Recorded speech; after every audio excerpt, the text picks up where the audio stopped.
ప్రభుత్వం సేకరించిన సందర్భాలు లేదు. ఈ ప్రభుత్వం ప్రజల ప్రభుత్వం, రైతుల ప్రభుత్వమైన ఈ ప్రభుత్వం గౌరవ ముఖ్యమంత్రి గారు రేవంత్ రెడ్డి గారి నాయకత్వంలో ధాన్యాన్ని సేకరించడమే కాకుండా ధాన్యం తీసుకున్న దానికి 3 రోజుల్లోపే పేమెంట్ ఇచ్చారన్నది యావత్ తెలంగాణ రాష్ట్రంలో ఉన్న రైతన్నలు గమనించాలి. రెండవ విషయం, ఏదైతే అకాల వర్షాలు ఎప్పుడూ లేని విధంగా రాష్ట్రంలో గడిచిన 10 రోజుల నుంచి పడుతున్న సంగతి యావత్ తెలంగాణ రాష్ట్ర ప్రజలకి, రైతన్నలకి అందరికీ తెలిసిందే. ఈ అకాల వర్షాల వలన రాష్ట్ర ప్రభుత్వం ఎన్ని ప్రత్యేకమైన జాగ్రత్తలు తీసుకున్నప్పటికీ కొంత ధాన్యం తడిచిన మాట వాస్తవం. రాష్ట్ర ప్రభుత్వం తడిచిన ధాన్యాన్ని కేబినెట్ డెసిషన్ ప్రకారం ఈరోజు తీసుకున్న డెసిషన్ ప్రకారం ఆ ధాన్యాన్ని కూడా సేకరించడానికి, మద్దతు ధరకే కొనటానికి రాష్ట్ర ప్రభుత్వం నిర్ణయం తీసుకుంది. అది కలెక్టర్లకు ఆదేశించాం. ఏ రోజుది ఆ రోజు ఎక్కడైతే ధాన్యం తడిచి రైతన్నల ఇబ్బంది పడొద్దన్నదే ఈ రాష్ట్ర ప్రభుత్వం యొక్క ముఖ్య ఉద్దేశం. దాన్ని దృష్టిలో పెట్టుకొని గౌరవ ముఖ్యమంత్రి గారి ఆదేశాల అనుసారం ధాన్యము తడిచిన రైతన్నలు ఎవరూ కూడా ఆందోళన చెందొద్దని, అలా తడిచిన ధాన్యాన్ని రాష్ట్ర ప్రభుత్వం ₹1 కూడా ఎంఎస్పీకి తగ్గకుండా కొనే బాధ్యత రాష్ట్ర ప్రభుత్వం తీసుకుంటుందని కేబినెట్ నిర్ణయం తీసుకున్నది. రైతన్నలు, రాష్ట్రంలో ఉన్న రైతన్నలు ఎవరూ కూడా ఆందోళన చెందొద్దు, వేరే మిత్రులు చెప్పే మాయ మాటలు నమ్మొద్దని కూడా ఈ వేదిక ద్వారా మీ అందరికీ, రైతన్నలకు తెలియజేస్తున్నాను. అదే కాకుండా రాబోయే సీజన్లో ఈ రాష్ట్ర ప్రభుత్వానికి ప్రతి సంవత్సరం స్కూల్లో మిడ్ డే మీల్ కోసం కానివ్వండి, హాస్టల్స్ రన్ చేయటం కోసం కానివ్వండి, అదే రకంగా ఏదైతే ₹2కి కిలో బియ్యం ఇచ్చే స్కీమ్ కానివ్వండి, ఇవి నడపాలంటే సుమారుగా 36 లక్షల మెట్రిక్ టన్నుల బియ్యం అవసరం ఉంది. ఈ బియ్యం ఎన్నికల టైంలో సన్న బియ్యం ఇస్తామని మేము వాగ్దానం చేశాం. ఈ రాష్ట్ర అవసరాల కోసం బయట ప్రాంతాల నుంచి సన్న బియ్యం కొనొద్దు అనే ఒక నిర్ణయంతో ఏదైతే ఎన్నికల్లో మేము చెప్పామో చెప్పిన దాని ప్రకారం ప్రతి రైతన్నకు, సన్న వడ్లు పండించిన రైతన్నకు క్వింటాలకు ₹500 బోనస్ని ఈ వచ్చే సీజన్ నుంచి ఇవ్వాలని నిర్ణయించాం. సన్న బియ్యము అంటే సన్న వడ్లు రకాలు ఏమనేది అగ్రికల్చర్ డిపార్ట్మెంట్ వారు రేపు పత్రికా ప్రకటనగా అవన్నీ కూడా ఆ రకాలను ప్రకటించడం జరుగుద్దని కూడా ఈ వేదిక ద్వారా తెలంగాణ రాష్ట్రంలో ఉండే రైతన్నులందరికీ తెలియజేస్తున్నాం. అంతేకాదు, సీజన్ స్టార్ట్ అయింది. ఈ సీజన్కి కావలసిన ఇత్తనాలతో పాటు ఎరువులు, ఇతరత్ర ఈ రాష్ట్రంలో రైతుల పక్షపాతైన ఇందిరమ్మ ప్రభుత్వంలో ఏ ఒక్క రైతన్న కూడా ఇబ్బంది పడద్దు అని నకిలీ విత్తనాల విషయంలో మాటలతో కాకుండా చేతలతో రైతులకి నకిలీ విత్తనాలు, ఎట్టి పరిస్థితుల్లో బోగస్ విత్తనాలు అరికట్టాలన్నదే ఈ రాష్ట్ర ప్రభుత్వం యొక్క ఉద్దేశం. దాన్ని దృష్టిలో పెట్టుకొని చాలా క్లియర్గా గౌరవ ముఖ్యమంత్రి గారు అధికారులకు ఆదేశించడం జరిగింది. ఎవరైతే నకిలీ విత్తనాలు సృష్టిస్తారో, నకిలీ విత్తనాలు అమ్ముతారో, నకిలీ విత్తనాలు అమ్మి నకిలీ రెసిప్ట్లు ఇస్తారో వారందరి మీద కఠినమైన చర్యలు తీసుకునే విధంగా ఆదేశాలు ఇచ్చారు. అదే రకంగా ఎవరైతే రైతన్నలు లూజు విత్తనాలు కొనొద్దని, ఎవరైతే అఫీషియల్గా కంపెనీల దగ్గరే కొనాలని కొన్న రైతన్నలు ఆ రిసిప్ట్లు పంట అయిపోయేంత వరకు భద్రంగా ఉంచుకోవాలని గౌరవ ముఖ్యమంత్రి గారు కానీ కేబినెట్ కానీ నిర్ణయించి అధికారులకి ఆ రకమైన సందేశాలు థియేటర్ల ద్వారా ఇతరత్ర సామాన్య ప్రజల్లోకి సామాన్య గ్రామీణ ప్రాంతంలోకి చేరవేసే విధానాన్ని తీసుకెళ్లాలని కూడా కేబినెట్ నిర్ణయించింది. దీంతో పాటుగా విద్య పట్ల ఈ రాష్ట్ర ప్రభుత్వం ఎంత చిత్తశుద్ధితో ఈనాడు ఉందో మీకు తెలియంది కాదు. స్కూల్స్ ఓపెన్ చేసే టైం దగ్గరకు వచ్చింది. అది జూన్ 12 నాడు ఉంది.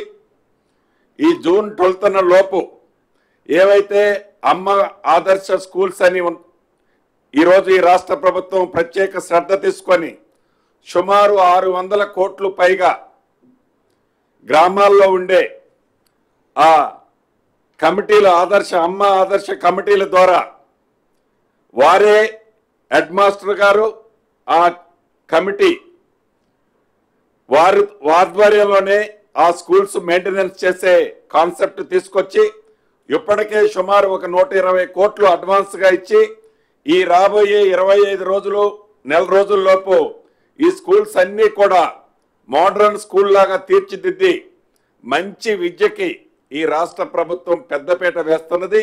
అది మాటలతో కాకుండా చేతలతో చేయాలన్నదే ఈ ఇందిరమ్మ రాజ్యం యొక్క ఉద్దేశం.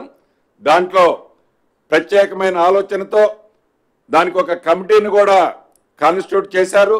దానికి శ్రీధరబాబు గారిని ఆ కమిటీ అధ్యక్షులుగా కూడా కేబినెట్ సబ్ కమిటీకి అధ్యక్షులుగా శ్రీధరబాబు గారిని కూడా నిర్ణయించడం జరిగింది. వీటితో పాటు ఏదైతే మహా అద్భుతంగా కట్టామన్న కాళేశ్వరం ప్రాజెక్టుకు సంబంధించిన నేషనల్ డ్యామ్ సేఫ్టీ అథారిటీ ఏదైతే మధ్యంతర ఉత్తర్వులు ఇచ్చిందో ఆ ఉత్తర్వులో 3 అంశాలు చాలా స్పష్టంగా ఆ నేషనల్ డ్యామ్ సేఫ్టీ అథారిటీ వాళ్ళు ఇచ్చారు. ఒకటి, ఏదైతే ఈ 3 బ్యారేజీల్లో ఇప్పటికి స్పష్టంగా మేడిగడ్డ విజువల్స్నే కనిపిస్తున్నాయి. అన్నారం లీకేజ్ ఉంది. 3వ డ్యామ్ కూడా ప్రమాదంలో ఉంది. కాబట్టి ఈ 3 డ్యాములలో గేట్లు ప్రీ ఫ్లోలో ఉంచాలి తప్ప ఒక్క చుక్క నీరు కూడా ఆపొద్దని, ఏవైనా రిపేర్లు చేసినా ఏదైనా సజెషన్స్తో దాని మీద ఎక్స్పెండిచర్ పెట్టినా వాళ్ళే ఏదన్నా నిర్ణయం తీసుకొని ఆ రిపేర్ చేసినంత మాత్రంలో ఆ డ్యాము ఉంటుందో ఉండదో మేము చెప్పలేము అని రెండవది. మూడవది, ఫిజికల్గా టెక్నికల్గా ఈ 2 అంశాల మీద ఈ డ్యామ్ సేఫ్టీ ఏదైతే ఉందో 6గురితో ఒక కమిటీ ఏర్పాటు చేసుకున్నారు. ఈ 6గురు ఈ టెస్టులు ఏవైతే ఉన్నాయో టెస్టులు కంప్లీట్ అయ్యేంత వరకు ఫర్దర్గా ఏ రకమైన పని చేయొద్దని చెప్పడం జరిగింది. దీంట్లో కేబినెట్ టెస్టులు కూడా ఒక కంపెనీతోనే కాకుండా ఆ కంపెనీలన్నీ కూడా కేంద్ర ప్రభుత్వ సంస్థకు సంబంధించిన కంపెనీలతో టెస్టులు చేయాలని 3 కంపెనీలను వాళ్ళు సజెస్ట్ చేశారు. ఈ 3 కంపెనీల్లో ప్రతి డ్యాముకి 2 కంపెనీలతో అంటే 2 ఒపీనియన్లు తీసుకొని ఆ 2 ఒపీనియన్లో 3 డ్యాములకి తీసుకొని వారి సూచనల మేరకు వీటిని రిపేర్ చేయాలని కూడా కేబినెట్ ఏదైతే నేషనల్ డ్యామ్ సేఫ్టీ అథారిటీ వారు ఇచ్చిన సూచనలకు అనుగుణంగానే నడుచుకోవాలని కేబినెట్ నిర్ణయించడం జరిగింది. దీంతో పాటుగా ఏదైతే సాధ్యపడితే ఈ వాటర్ని స్టోర్ చేయకుండా గ్యాబియన్ బాక్సెస్ కానీ ఇతరత్ర కానీ టెంపరరీ అరేంజ్మెంట్స్తో నామినల్ ఎక్స్పెండిచర్తో లిఫ్ట్ వాటర్ ఏమన్నా చేయటానికి పాసిబిలిటీ ఉంటే దాన్ని కూడా క్షుణ్ణంగా పరిశీలించాలని కేబినెట్ అధికారులని ఆదేశించడం జరిగింది.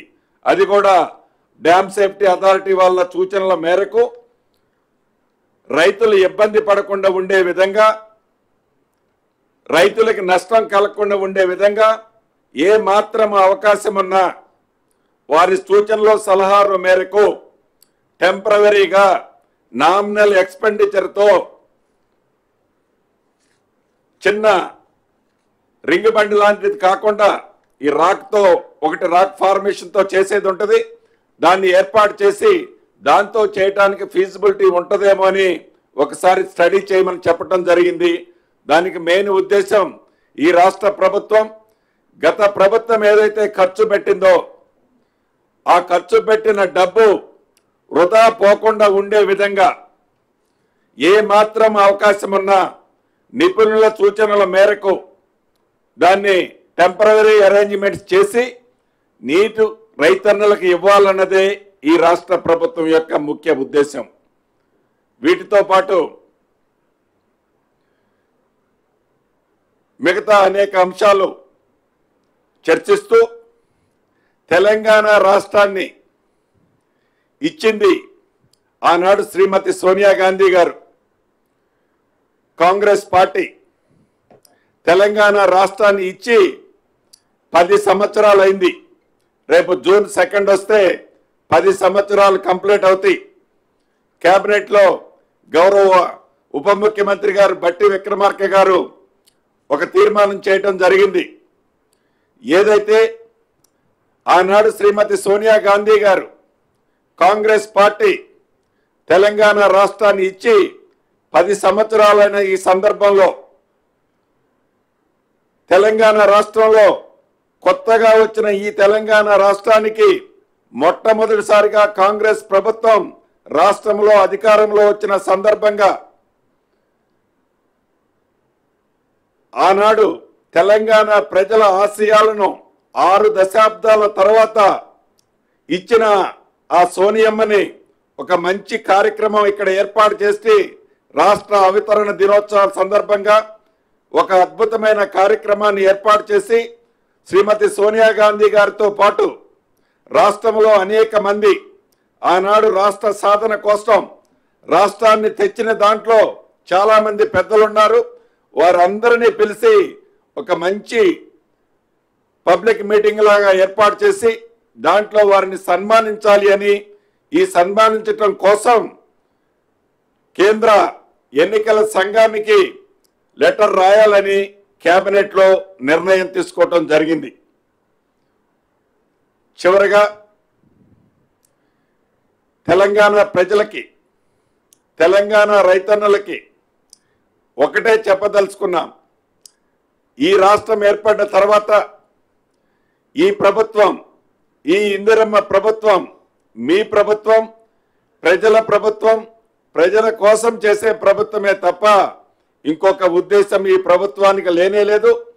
ప్రధాన ప్రతిపక్షం ఏదైతే రైతుల పట్ల ఇతరత్ర ఏదైతే ముసల కన్నీరు కారుస్తుందో అది 100కి 100% నోరు తెరిస్తే అబద్ధాలు తప్ప నిజము ఏమీ లేదని ఈ వేదిక ద్వారా తెలుపుతూ